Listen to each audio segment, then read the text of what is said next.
Okay, so last time I did this, I talked about Noah and how, when God said, hey, come do this thing, build a boat, Noah was a little confused, but he didn't like disagree or tell God, no, I'm not doing the thing. But I did mention a couple other people who didn't do the thing that their gods told them to do, and it ended poorly for them. So, talk about a Bible story that gave me the willies really bad when I was a kid. And that was Jonah and the big fish. It gets misquoted a lot as Jonah and the whale, but it really was Jonah and the big fish. And so there's this guy, Jonah, right?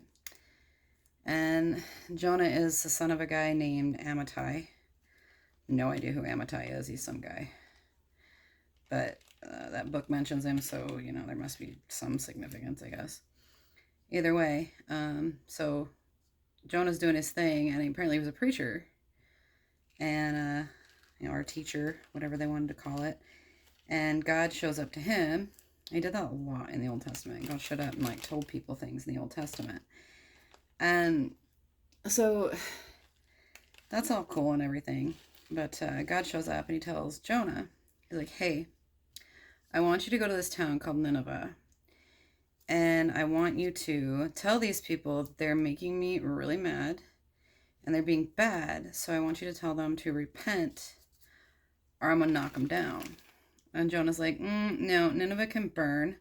Those people super suck. And just wipe them out. We'll all be better if you just hose them.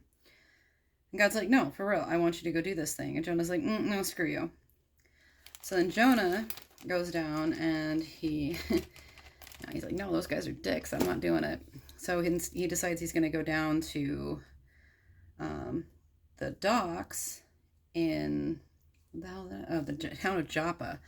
He goes down to Joppa and he's going to book a passage to a place called Tarshish. So apparently God can't find you in Tarshish. God can't see people if they're in Tarshish. Apparently, that's just the way that goes down. That's the way that one works. I have my doubts on that. I feel like, God is God and all-seeing and all-powerful. I'm pretty sure he could see a place called Tarshish as much as he could see any other place. But Jonah's like, no, screw that. I'm going on this boat. So boy Jonah goes on the boat and they're sailing along and everything's going okay. Well, then God sees this and he's pissed because he told Jonah, he's like, do this thing. Jonah said, screw you, and went to do his own thing. And so God sends up this great big wind, right? This huge wind. And it starts rocking this boat around and on the ocean. And boats then, that had to be particularly terrifying. So all the sailors are like, oh crap, and they're praying to their gods. They're like, oh, please don't hose us. Please don't, take us down. And we're really sorry. And then they start throwing all their stuff overboard. I assume to try and keep from capsizing, but it's really hard to say why they were doing that way. But they were. That's what they were, all about that. So it's cool, whatever. And, it wasn't really cool. They were really freaked out, which, duh, you're going to drown. You should probably be freaked out. But so God, sends this big wind up, and these guys are flipping out. Duh. And, they're like, well, what the hell? Who did this? Whose fault is this? Well, then the captain of the boat notices that Jonah is, nowhere to be found. There is no Jonah. He's not around. Nobody knows where Jonah is. What the hell? Where are you, Jonah? Well, he's sleeping down in the bottom part of the boat. It says along the sides, but, whatever that means. Hey, could you stop, please? You all right? What the fuck? Well, that was gross. Hey, buddy, you okay? Sarge? You all right, Bubba? Yeah? Hey, maybe slow down when you're drinking, huh? Anyway. I don't know if I'll know how to edit that out. Maybe I can figure it out. Maybe I can't. And if not, you can just listen to my dog choke himself on the water. He's fine. He's okay. He's old and sometimes does that. But anyway, so boy Jonah there is down there sleeping, and the captain of the boat, I don't want those ones, but the captain of the boat goes down there. He's like, hey, dude, wake up. And Jonah's like, what do you want? And the owner of the boat, the captain, he's like, hey, so like we're all gonna die, so if you could do me a big favor and like pray to your gods, whoever they are, about this, then maybe, you know, like we won't all die. You know, maybe you should get up and do some, you know, please Jesus, or they didn't have Jesus yet, but some please God, you know, please don't fucking kill us kind of thing. Well, Jonah's kind of a hosebag, but, you know, Jonah just kind of blows it off. Well, then the sailors did something called casting lots. And interesting fact, I learned that, like, I always thought, some Bible school teacher somewhere told me that casting lots was gambling. Well, turns out not so much. I mean, it could be. But what it was, you know, they use it with dice. Like, whoever rolls the highest number, this is their fault. Because they believed that it was God's way of sending them a message saying, you know, this is so-and-so's fault because they rolled the highest number. It's like when you're trying to decide who has to clean up camp after a trip or whatever, and you burn one match and hold the rest of them in your hand with the burned one, and whoever draws them with the burned head, that's the one that has to clean up camp, kind of thing. Well, that's what drawing lots actually meant. Not sure which Bible school teacher told me it was gambling. Somebody did. Not sure. It's it's predicting the future and discerning the will of God, or the gods, because a lot of faiths did it. Anyway, so they cast the lots. Oh, I want them more even than that.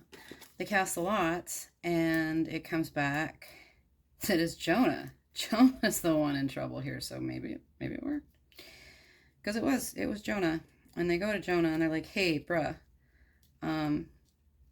what is going on here? And Jonah's like, what? And they're like, okay, where did you come from? Where did you go? What is your name? And why is God pissed at you? Like, what is going on here? Because, like, we cast lots, so we know it was you. And Jonah's like, oh, alas, it is me. I'm the hoser. You should just throw me overboard. And they're like, no, man, that's kind of crazy talk. And they tried to row harder to get to land. Well, like, God saw that and was like, absolutely not. It got worse. And finally, like, okay. And they pitched Jonah over the side. Well, Jonah goes down, and God sends up this big fish. Again, not a whale, but a big fish. And the big fish goes and swallows Jonah up for 3 days and 3 nights. And Jonah, unsurprisingly, while he's in the belly of the giant fish, which gave me the heebie-jeebies so bad as a kid. Because, like, I remember a Sunday school teacher telling me that it was a whale. So I've always, and then, like, I watched Pinocchio shortly after that, the Disney one. And so I had this, like, insane figure of whales. I kind of still do. They really kind of creep me out. Like, I'm pretty sure they're coming for me. Probably not. I've learned that whales cannot swallow people unless they're killer whales, and they chew you first, and they'd rather have a seal. But either way, I digress, as is my way. But so Jonah's in this belly of this whale, and he's like, I'm so sorry, I'm a bad dog, I'll do better, you know, I'll be better, I'll go tell the people of Nineveh. God's like, cool, that's all I wanted, man. That's all you had to do, was go tell the people of Nineveh. And Jonah's like, oh, well, I will, I'm sorry, I'm bad. God's like, hey, well, shut up, just go do it. So he does. He goes to Nineveh. And he shows up in Nineveh, and he tells these people, he's like, hey, because you are so bad and so rotten, God's going to knock your ass in the dirt in 40 days. You got 40 days to come correct with the Lord. And then, like, I guess, you know, make your peace with your gods and suck it up because you're toast. Well, these people, on the word of some dude they don't even know, they're like, oh no. And so they decide, you know, like, well, we're going to take this seriously. We really don't want to be, you know, hosed. And so they take it seriously. And they cover themselves in sackcloths and ashes. And like, I heard that my whole life. And I'm sure, you know, a lot of people who grew up with that kind of faith heard that, like the sackcloth and ashes bit. Okay, so I looked it up because I was like, well, what exactly is that? Because for some reason I thought sackcloth was like the cloth that they used to make for like flour sacks and stuff like that. But, you know, they didn't have that stuff to do that with. So I was like, well, what is it? It turns out sackcloth is actually made from coarse goat's hair, which, if you ever petted a goat or felt a goat, that would be mad itchy, like bad, mad itchy. So they covered themselves with that. They also covered all their animals with it for some reason.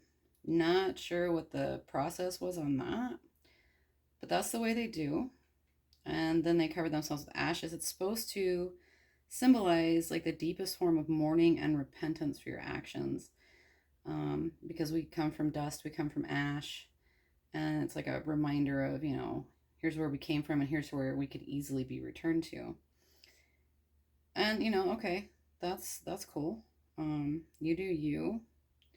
I'm glad that's not something that's required of us, because that sackcloth stuff sounds mad itchy, like really bad, mad itchy. And so they do that, and they did it for a while. And like even the king, it says that they did it to their cattle, which I'm not sure what the hell those cows did, but apparently those cows were like baddies. They were bad sitting cows.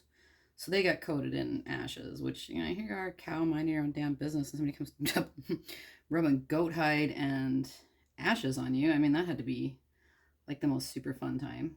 Anyway, but so they do that, and God's like, all right, cool. Don't be dicks. Like, do better. But I'm not going to kill you this time. Like, you're good. And like he opted to not hose these people, you know, like he's like, no, it's cool, you're in good shape. And they were happy about that, you know, because like, who isn't happy when they're not smited? God did not smite them, and they were happy about that. I'm gonna have to look that up. I don't know, what's the past tense of smite? Smitten? No, that means something entirely different. Anyway, so they're pretty pleased about that, but Jonah's pissed. Like, Jonah is big mad that God did not take these people out. Like, he's livid. He's wound.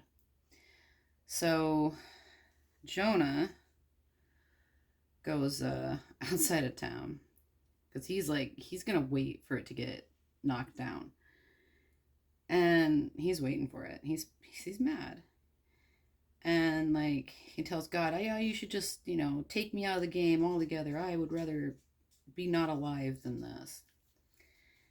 And God's like, dude, be mad about it. You know, they did what I asked, so I'm not, okay, whatever. You sit there and pout, Jonah. And Jonah really does seem kind of like a little bit of a toddler about a lot of things. But anyway, he really hated Nineveh, and he wanted them done with. And it also kind of made him look like a crazy person, that he said, oh, God's coming in 40 days. And then, you know, God didn't kill these people.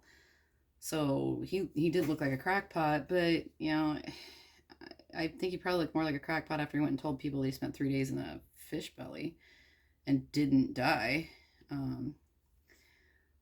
But anyway, so he goes and he makes himself a little shelter outside of town so he can watch shit go down. Well, while he's out there under the hot sun, God sends a gourd to grow up over him and provide him with shade. And Jonah's pretty happy about it. He's pretty grateful for the gourd. He's like, cool, that helps because the sun is burning me.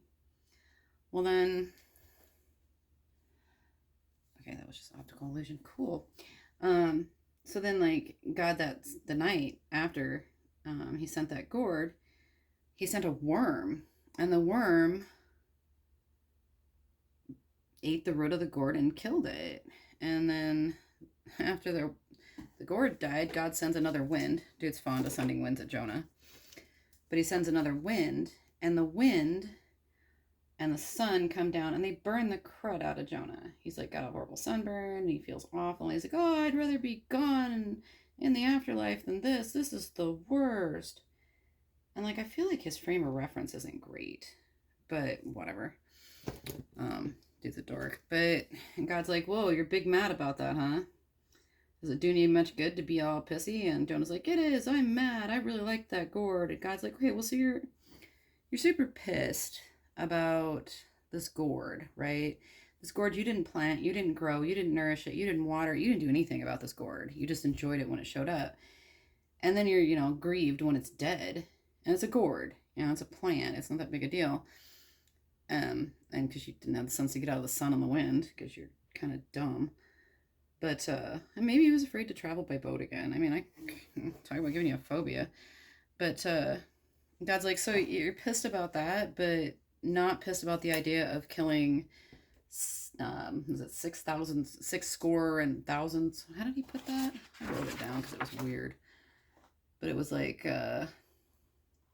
6 score thousand and a lot of cows.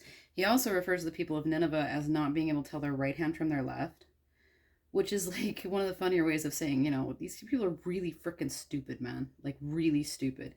But God's like, there's this whole city here that's got 120,000 people in it, which is what 6,000 score is. And God's like, you're pissy about that and the cows, because there was a lot about the cow. Like, there's a lot of focus on these cows, which I'm sure they're important because like you don't starve and stuff. But you're pissy about that. You're pissy about this gourd, but you're totally cool with me wiping out all these other people. Shame, dude. Shame, shame, shame on you. And then the story just abruptly ends. Like, it doesn't talk about what, Jonah said back, or, if he felt any way about it. Just, it just goes into another book in the Bible, which I would like a little more resolution to, did Jonah ever figure his shit out kind of thing. But it's not my book. I didn't write it, so I don't get to decide how it ends. But that is the story of Jonah and the big fish, which was not a whale. Because it wasn't, and hose-bagged everybody who made me afraid of whales as a child. I'm still freaked out by whales. Pretty sure in the landlocked states I've lived in, they're not coming for me, but you can never be too careful. Anyway, so that is the story of Jonah and the big fish. It should have kind of been called, Toddler Jonah and the big fish. And the fish, I feel like, played a lesser part than it was played to us as kids. But, I don't know, maybe my Sunday school teacher just hated children. I don't know. I had a couple of them. And, maybe they just didn't like kids very much. And they wanted us to be scared. I don't know. But anyway, that's that story. So, and I'm done with this. So, have a good evening.